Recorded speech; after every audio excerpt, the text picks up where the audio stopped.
আসসালামু আলাইকুম রহমতুল্লাহ। আমি মোহাম্মদ মুস্তাফিজুর রহমান, প্রোগ্রামিং হিস্টোরিতে আপনাদের সকলকে স্বাগতম।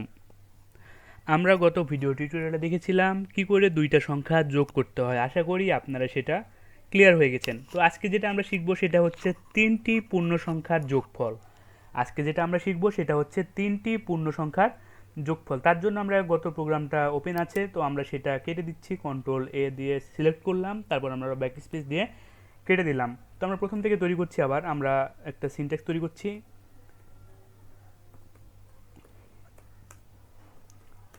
ইন্টিজার মেইন, সেকেন্ড ব্র্যাকেট দিয়ে শুরু করলাম, সেকেন্ড ব্র্যাকেট দিয়ে শেষ করলাম, রিটার্ন 0 দিয়ে আমরা স্টেটমেন্টটা শেষ করে দিলাম। এতটুকুই আমাদের কাজ। এরপর আমাদের কি করতে হবে?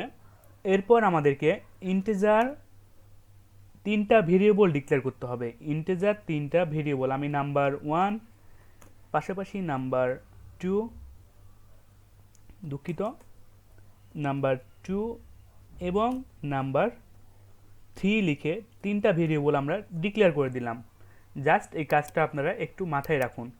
এরপর আমাদের কি করতে হবে? আমাদের যে ভেরিয়েবলটার মাধ্যমে আমরা তিনটা ক্যালকুলেশন করার পর আমরা যার মধ্যে রাখবো সেটা আমাদেরকে ডিক্লেয়ার করতে হবে। তার জন্য আমি রাখলাম রেজাল্ট নামে একটা ভেরিয়েবল রাখলাম।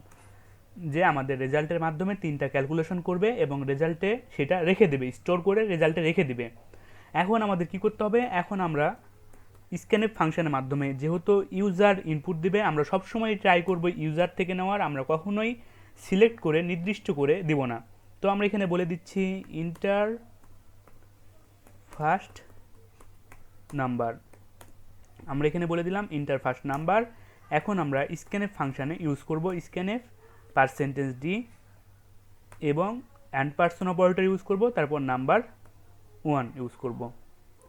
এই পর্যন্ত আমাদের কাজ শেষ। আমরা তিনটা নাম্বার ইনপুট নেব, সেটা যোগ করবে। তিনটা নাম্বার ইনপুট নেব আমরা, সেটা যোগ করবে। এরপর আমাদের কি করতে হবে? আমাদের নাম্বার 2 এর জন্য তো আমরা এটা কন্ট্রোল সি দিয়ে কপি করে নিলাম, তারপর আমরা কন্ট্রোল ভি দিয়ে পেস্ট করে দিলাম। আমাদের সেম জিনিস চলে এসেছে। আমরা জাস্ট একটু চেঞ্জ করে দেব।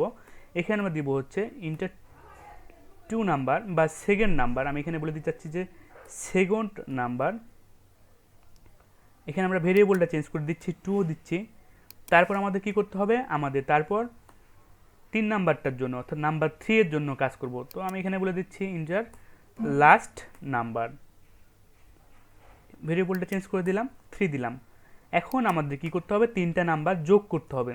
তো তিনটা নাম্বার যোগ আমরা কি করব? নাম্বার 1, আমি আপনাকে একটু বোঝাচ্ছি, তারপর আমি যোগ করছি নাম্বার 2 প্লাস নাম্বার 3। আমরা জাস্ট এই কাজটা করে দিলাম। তো এখন আমাদের এই তিনটা নাম্বার যোগ করব, এখন রাখবো কার মধ্যে? আমরা সেটা আমরা রেজাল্টের মধ্যে রাখবো। তো আমরা রেজাল্টে ইকুয়াল টু দিয়ে দিলাম, রেজাল্টের মধ্যে আমরা রেখে দিলাম। এখন আমরা কোনটা প্রিন্ট করব? যেহেতু তিনটা নাম্বার যোগ করে রেজাল্টের মধ্যে রাখলাম স্টোর করে, সুতরাং আমরা রেজাল্টটাকে আমরা প্রিন্ট করে দেব। তো চলুন আমরা এখন রেজাল্টটা প্রিন্ট করে দেওয়া যাক। আমরা এখন প্রিন্টএফ ফাংশন ইউজ করব। প্রিন্টএফ কি লিখব? ইওর, আমরা বলবো ইওর রেজাল্ট ইজ %d। তারপর আমরা কি করব এখানে? তারপর আমরা এখানে রেজাল্টটাকে শুধু ডিক্লেয়ার করে দেবো। জাস্ট এতটুকুই কাজ, আর কোনোই কাজ নাই। তো চলুন আমরা এখন রান করে দেখি প্রোগ্রামটা, আমাদের প্রোগ্রামটা ঠিক আছে কিনা। ইন্টার ফার্স্ট নাম্বার, আপনার প্রথম নাম্বারটা দিন। এখানে আমরা প্রথম নাম্বার কত দিব? এখানে প্রথম নাম্বার আমরা দিলাম 5। তারপর কি বলছে? ইন্টার সেকেন্ড নাম্বার, আমাদের দ্বিতীয় নাম্বারটা কত দিব? 10 দিলাম। তারপর বলছে ইন্টার লাস্ট নাম্বার, অর্থাৎ আমাদের 3 নাম্বার নাম্বারটা আমরা এইটা দিলাম হচ্ছে 2। তাহলে 5 আর 10 কত হয়? 15, 15 আর 2 কত হয়? 17। আমাদের যোগফলটা আসার কথা 17। তো চলুন আমরা ইন্টার ক্লিক করে দেখলাম যে ইওর রেজাল্ট ইজ 17। আমাদের প্রোগ্রামটা সঠিক হয়েছে। তো এখানে আমরা একটা কাজ করতে পারি, সেটা হচ্ছে আমরা এই রেজাল্টটা এখানে না লিখে এখানে আমরা যেটা করতে পারি, আমরা সেটা হচ্ছে %d ঠিক থাকবে, এই রেজাল্টটা আমরা লিখলাম না। তারপর এখানে আমরা কি করব? আমরা যেহেতু নাম্বার ভেরিয়েবল ডিক্লেয়ার করছিলাম নাম্বার 1, দেখুন এটা একটা, এই পদ্ধতিটা শিখে রাখুন, এগুলো শিখে রাখা অনেক ভালো। নাম্বার 2 এবং প্লাস নাম্বার 3। তো চলুন আমরা প্রোগ্রামটা আবার রান করে দেখি আমাদের প্রোগ্রামটা ঠিক আছে কিনা।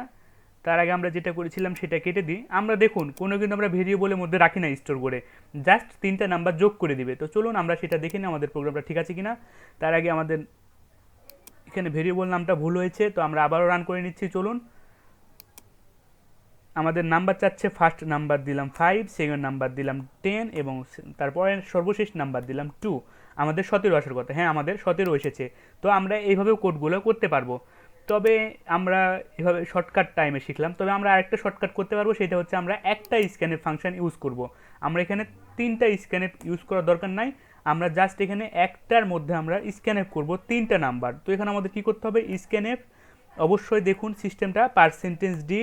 তো আমাদের একটার জন্য নাম্বার 1-এর জন্য আমরা পার্সেন্টেজ ডি ইউজ করলাম, তারপর এখন নাম্বার 2-এর জন্য পার্সেন্টেজ ডি ইউজ করব, আমাদের নাম্বার 2-এর জন্য পার্সেন্টেজ ডি ইউজ করলাম, এবং নাম্বার 3-এর জন্য আরেকটা যেহেতু, সেক্ষেত্রে আমাদের যেহেতু 3টা স্ক্যানএফ, আমরা যেহেতু 3টা নাম্বার স্ক্যানএফ করছি, সেক্ষেত্রে আমাদের নাম্বার 3টাকে পার্সেন্টেজ ডি এর মাধ্যমে এখানে স্টোর করে দিলাম। আশা করি আপনারা সকলে বুঝতে পারছেন, কোনোই কাজ নাই। তারপর আমাদের কি করতে হবে, আমরা অ্যান্ড পার্সন অপারেটর ইউজ করতাম, তো আমরা এখানে অ্যান্ড পার্সন অপারেটর ইউজ করব। নাম্বার 1-এর জন্য আমরা প্রথমত পার্সেন্টেজ ডি ইউজ করেছি নাম্বার 1-এর জন্য, তো আমরা এখানে নাম্বার 1টাকে ডিক্লেয়ার করে দিলাম নাম্বার 1। তারপর এখন কি করতে হবে, এখন আমাদের একটা কমা ইউজ করতে হবে, এখানে আমাদের একটা কমা ইউজ করতে হবে। কমা দেওয়ার পর আমাদের কি করতে হবে, নাম্বার 2 লিখতে হবে, নাম্বার 2, তারপর ইনপুট নেবে পার্সেন্টেজ ডি এর মাধ্যমে। তো নাম্বার 2 আমরা ইউজ করে দিলাম, এখানে আবার কমা দিতে হবে। তারপর সর্বশেষ আছে পার্সেন্টেজ ডি নাম্বার 3, আমাদের পার্সেন্টেজ ডি নাম্বার 3 অবশ্যই অ্যান্ড পার্সন অপারেটরটা ইউজ করতে হবে। তো আমরা অ্যান্ড পার্সন অপারেটর ইউজ করলাম সর্বশেষের জন্য অ্যান্ড পার্সন নাম্বার 3। জাস্ট এতটুকুই কাজ, আর কোনোই আমাদের কাজ নাই, অ্যান্ড পার্সন নাম্বার 3। তো এই পর্যন্ত। চলুন আমরা একটু মেসেজটা পরিবর্তন করে দিই। আমরা এখানে বলে দিই inter first second, inter first, তারপর হচ্ছে সেকেন্ড অ্যান্ড লাস্ট নাম্বার। তো চলুন আমরা প্রোগ্রামটা রান করে দেখি ঠিক আছে কিনা। আমরা বিউল্ডার রান করলাম, আমাদের inter first second and last number 3টা নাম্বার চাচ্ছে। তো আমরা প্রথম নাম্বার দিলাম হচ্ছে 2, পরের নাম্বার দিলাম হচ্ছে 10, তারপরের নাম্বার দেবো আমরা হচ্ছে 20। তো আমাদের কত আসবে, 10 আর 20 30, 30 আর 2 32। তো চলুন আমরা দেখে নিই আমাদের ঠিক আছে কিনা। তো অবশ্যই আমাদের কোথাও ভুল হয়েছে, তো আমাদের ভুলটা আমরা একবার দেখে নিই। সেটা হচ্ছে আমরা এখানে স্পেস ইউজ করেছি, আমাদের এগুলোতে স্পেস ইউজ করা যাবে না, যেই জন্য আমাদের ভুল আসছে। আমরা সংশোধন করে নিই চলুন। তো এরপর আমরা আবার রান করে নিই। তো আমাদের 3টা নাম্বার চাচ্ছে 10, আবারও নাম্বার চাচ্ছে, আমরা দিলাম আবারও 12 দিলাম, এরপর আমরা আবার আর নাম্বার চাচ্ছে, আমরা দিলাম 2। তো চলুন রান করে দেখি যে ইয়োর রেজাল্ট ইজ 24। তো আমাদের রেজাল্ট এসেছে কত, 10 আর 12, 22 আর 2 কত হয় 24। তো আমাদের প্রোগ্রামটা সঠিকভাবে সম্পূর্ণ হয়েছে। আশা করি আপনারা একটা স্ক্যানের ফাংশনের মাধ্যমে কি করে ডিক্লেয়ার করতে হয় সেটা অবশ্যই করবেন। মাঝখানে কিন্তু অবশ্যই স্পেস রাখবেন না, তাহলে আমাদের প্রোগ্রামটা ভুল আসবে। আমরা দেখে নিলাম কি করে প্রোগ্রামটা ভুল আসবে না। তো আমরা পাশাপাশি কি করলাম, আমি আপনাদেরকে একবার বলে দিতে চাই, রিভিউ দিয়ে নিতে চাই এখানে আমরা কী কী কাজ করেছি। এখানে আমরা inter first number, second number, last number 3টা ইনপুট নিয়েছি। তো নাম্বার 1-এর জন্য পার্সেন্টেজ ডি প্রথম পার্সেন্টেজ ডি কাজ করছে, নাম্বার 2-এর জন্য সেকেন্ড পার্সেন্টেজ ডি কাজ করছে, নাম্বার 3-এর জন্য সর্বশেষ পার্সেন্টেজ ডি এর মাধ্যমে সে ইনপুট নিয়ে নিচ্ছে। তারপর কি কাজ করছে, এখানে 3টা নাম্বার সে যোগ করে ক্যালকুলেশন করে দিচ্ছে। তো আশা করি আপনারা সকলে বুঝতে পেরেছেন। তো আজকে ভিডিও টিউটোরিয়ালটা এই পর্যন্তই। আশা করি ভালো থাকুন, সুস্থ থাকুন, বেশি বেশি প্রোগ্রামিং প্র্যাকটিস করুন। ধন্যবাদ সকলকে।